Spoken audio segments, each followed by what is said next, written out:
Selanjutnya, ini adalah nama dari anggota SGD A1. Bab 1 Pendahuluan. Baik, sebelumnya perkenalkan saya Agusti Putri Sri Damayanti dengan 3 digit NIM terakhir 001. Di sini saya izin melanjutkan presentasi terkait latar belakang.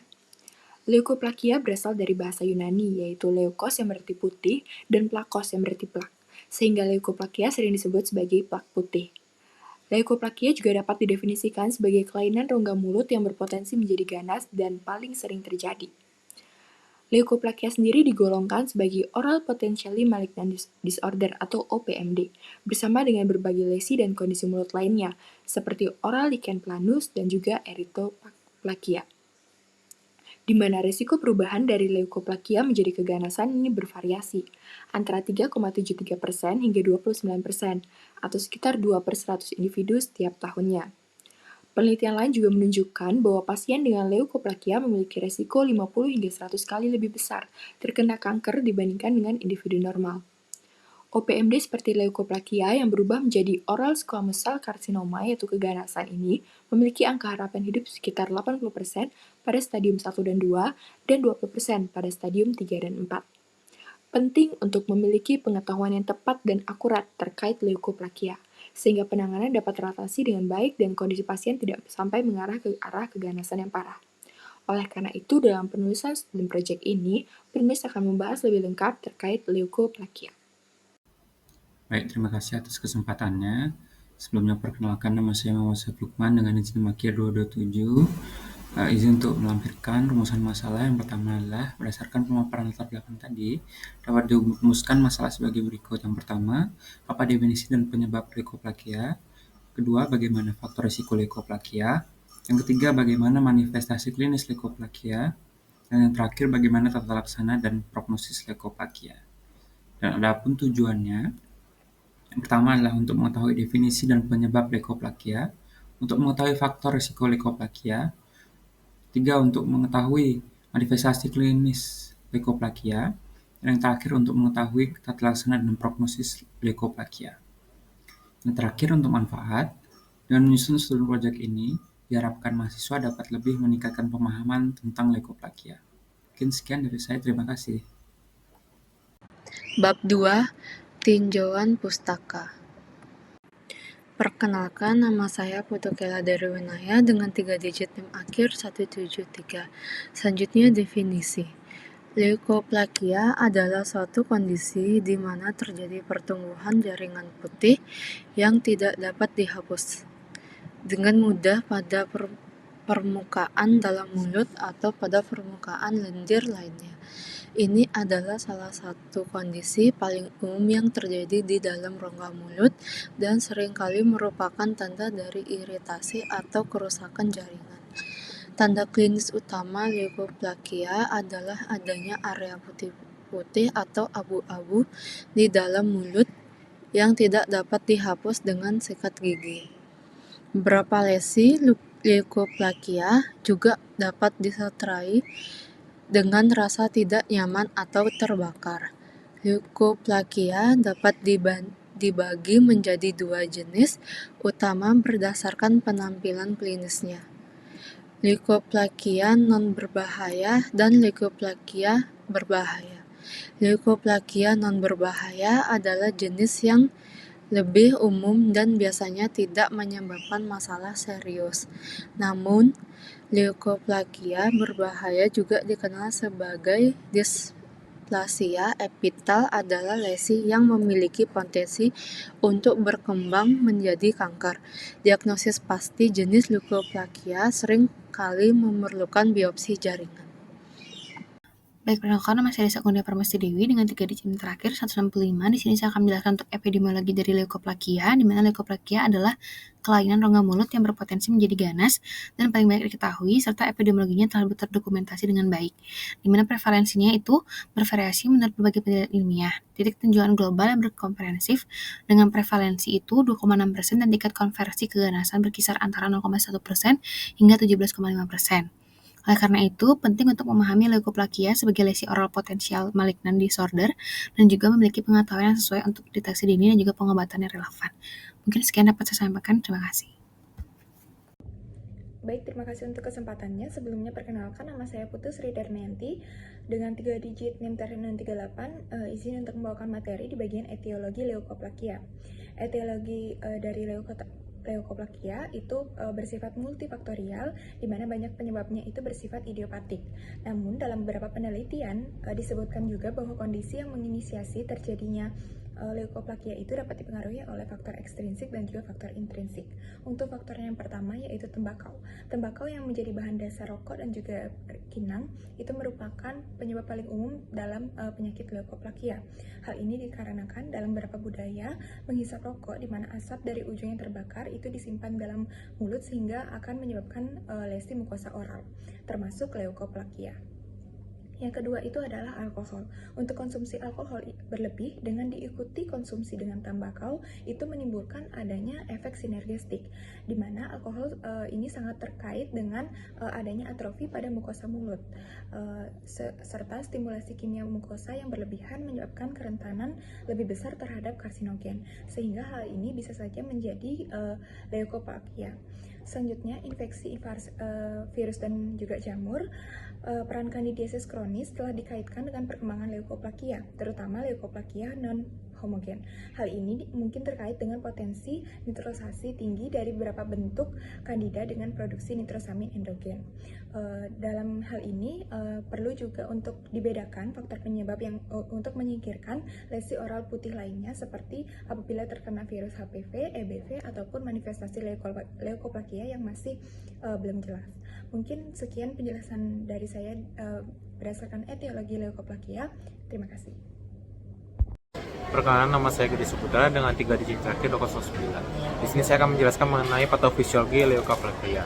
Patofisiologi leukoplakia sendiri masih belum memiliki konsensus definitif yang tepat. Beberapa faktor yang telah diidentifikasikan sebagai kontributor potensial sebagai berikut, yaitu ada infeksi virus, ada stres oksidatif, ada defisiensi nutrisi, dan juga ada faktor genetik. Mungkin sekian dari saya, terima kasih. Saya Rania Pratnya Paramita dengan 3 digit NIM terakhir 211. Adapun manifestasi klinis dari leukoplakia termanifestasi menjadi 2 tipe utama, yaitu tipe homogen dan tipe non-homogen. Pada tipe homogen digambarkan sebagai lesi datar berwarna putih, sedangkan tipe non-homogen mencakup tipe lesi leukoplakia berbintik, nodular, dan verrucosa. Gambar 1 menunjukkan leukoplakia homogen pada bagian lingual di limfa. Gambar 2 menunjukkan leukoplakia homogen pada pria berusia 53 tahun. Gambar 3A menunjukkan leukoplakia berbintik pada mukosa retrokomisural kanan pada perokok berat. Gambar 3B menunjukkan leukoplakia berbintik pada mukosa retrokomisural kiri pada pasien yang sama. Gambar 3C menunjukkan leukoplakia non-homogen pada wanita berusia 88 tahun. Gambar 4A menunjukkan leukoplakia verrucosa di dasar mulut. Gambar 4B menunjukkan leukoplakia verrucosa yang tidak homogen. Gambar 5A menunjukkan leukoplakia nodular pada langit-langit lunak. Gambar 5B menunjukkan leukoplakia non-homogen nodular pada pria berusia 61 tahun. Perkenalkan, saya Nikadek Pina Yundasari dengan 3 digit NIM terakhir 057. Kali ini saya akan menyampaikan terkait diagnosis leukoplakia. Dalam hal mendiagnosis, kita dapat mulai dari anamnesis, pemeriksaan fisik, hingga pemeriksaan penunjang.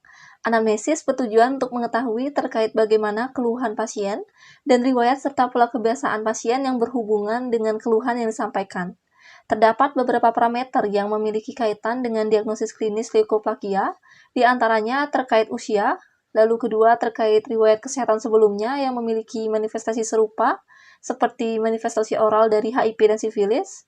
Selanjutnya berkaitan juga dengan profesi, kebiasaan merokok karena kandungan tembakau di dalamnya, berkaitan juga dengan gejala leukoplakia umumnya bersifat asimptomatik, lalu untuk onset serta perjalanan penyakit leukoplakia muncul secara perlahan dalam hitungan beberapa bulan atau tahun, serta warna khas dari mukosa yang mengalami leukoplakia umumnya berwarna putih, dan tekstur dari mukosa yang mengalami kelainan bervariasi, mulai dari halus, berkerut, tampak seperti kutil atau verrucosa, bahkan hingga ulcerasi sebagai indikasi dari keganasan. Lalu, pemeriksaan fisik juga dapat dilakukan untuk mengamati keadaan oral dari pasien untuk melihat keberadaan plak putih atau putih keabuan dengan batas tegas, biasanya ditemukan pada area lateral, ventral, ataupun dorsal lidah, serta terkadang ditemukan pada area mukosa bukal. Selanjutnya, mengenai pemeriksaan penunjang. Untuk memastikan diagnosis, perlu dilakukan pemeriksaan penunjang berupa biopsi, toluidin blue, endoskopi, serta PET scan. Yang pertama ialah terkait pemeriksaan biopsi sebagai gold standar yang nantinya bertujuan untuk mengambil sampel dari area yang mengalami kelainan. Dan spesimen tersebut akan digunakan untuk pemeriksaan histopatologi. Adapun temuan dari pemeriksaan histopatologi leukoplakia, beberapa di antaranya dapat berupa hiperkeratosis, lalu terdapat juga tanda seperti penebalan dinding epidermis, perubahan struktur lapisan mukosa lidah, peningkatan jumlah nukleat sitoplasmik yang berhubung juga dengan nukleus terlihat lebih gelap hingga mengalami hiperplasia, terjadi peningkatan mitosis sel, serta ditemukan perubahan polaritas sel. Baik, mungkin sekian dari saya, akan dilanjutkan oleh teman saya. Baik, perkenalkan, nama saya Rati Anggreni dengan 3 digit NIM terakhir 023. Di sini saya akan melanjutkan pemeriksaan, yaitu ada toluidin blue, yang merupakan jenis pemeriksaan dengan teknik pewarnaan pada sel metakromatik asidofilik spesifik yang menandai jaringan asam seperti sulfat, karboksilat, dan juga radikal fosfat. Kemudian ada endoskopi, yaitu pemeriksaan endoskopi seperti fleksibel fiber optik perlu dilakukan pada penderita kanker mulut seperti leukoplakia untuk menginspeksi pada rongga mulut, faring, laring, dan juga esofagus yang bertujuan untuk mencari synchronous cancer. Kemudian yang terakhir itu ada positron emission tomography atau PET scan, yang mana screening awal dengan PET scan itu bisa dilakukan jika terdapat indikasi non-malignan yang berarti dapat digunakan sebagai pemeriksaan leukoplakia dikarenakan tidak semua kasus leukoplakia itu mampu metastasis. Perkenalkan, saya Kamara Satria Utama dengan 3 digit NIM terakhir 225. Di sini saya izin untuk melanjutkan presentasi mengenai tata laksana dari leukoplakia. Tujuan utama dalam penanganan leukoplakia adalah mendeteksi dan juga mencegah transformasi dari leukoplakia menjadi sebuah kanker atau kanker. Hal-hal yang dapat dilakukan ini adalah pertama, dengan menghilangkan seluruh faktor penyebab dari adanya leukoplakia ini, seperti merokok, konsumsi alkohol, dan lain semacamnya. Apabila sudah semakin ganas dan juga semakin memperparah, dapat dilakukan dengan melakukan pembedahan, ya ini salah satunya dengan operasi konvensional. Selain itu dapat berupa ablasi laser, elektrokauterisasi, cryosurgery, dan krioterapi. Selain itu juga dapat dengan melakukan pengobatan medis berupa medikamentosa seperti vitamin A dan retinoid, beta-karoten sistemik, likopen, ketorolak, bleomycin lokal, dan masih juga ada beberapa obat-obatan lainnya. Mungkin sekian dapat saya sampaikan, akan lanjutkanlah ke rekan saya. Terima kasih. Baik, perkenalkan saya Keja Kalista dengan NIM akhir 127. Berikutnya merupakan prognosis leukoplakia. Pada pasien leukoplakia, penurunan kondisi menjadi buruk bisa saja terjadi secara tiba-tiba. Leukoplakia bisa mengalami kambuhan dan dapat terjadi leukoplakia tambahan. Bahkan, leukoplakia bisa saja menjadi keganasan. Beberapa penelitian mengungkapkan bahwa keganasan pada oral itu merupakan salah satu jenis kanker yang mudah untuk disembuhkan. Oleh sebab itu, deteksi dini diperlukan, di mana tujuannya adalah untuk mencegah kondisi yang lebih buruk. Salah satu yang dapat dilakukan adalah biopsi, di mana biopsi dapat dilakukan untuk menentukan keberadaan daripada displasia epitel, dan diikuti dengan eksisi jaringan displastik untuk mencegah terjadinya transformasi menuju keganasan.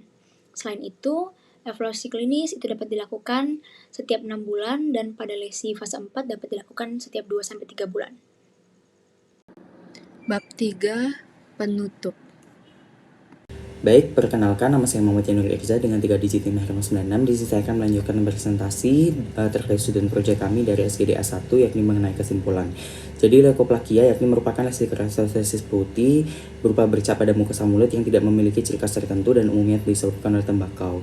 Dan prevalensinya ini 2,6% dan tingkat keganasan berkisar 0,1 hingga 17,5%, dan sering ditemukan pada pria berusia 45 hingga 65 tahun.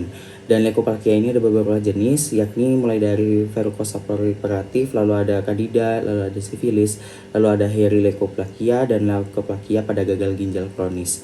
Yang dimana gold standar diagnosis daripada penyakit ini adalah biopsi, yakni dengan mengambil sampel sel dari bagian lesi lidah yang akan dilanjutkan dengan pemeriksaan histopatologi. Dan pemeriksaan penunjang lainnya bisa dilakukan, yakni ada pewarnaan toluidin blue, lalu ada endoskopi dan PET scan.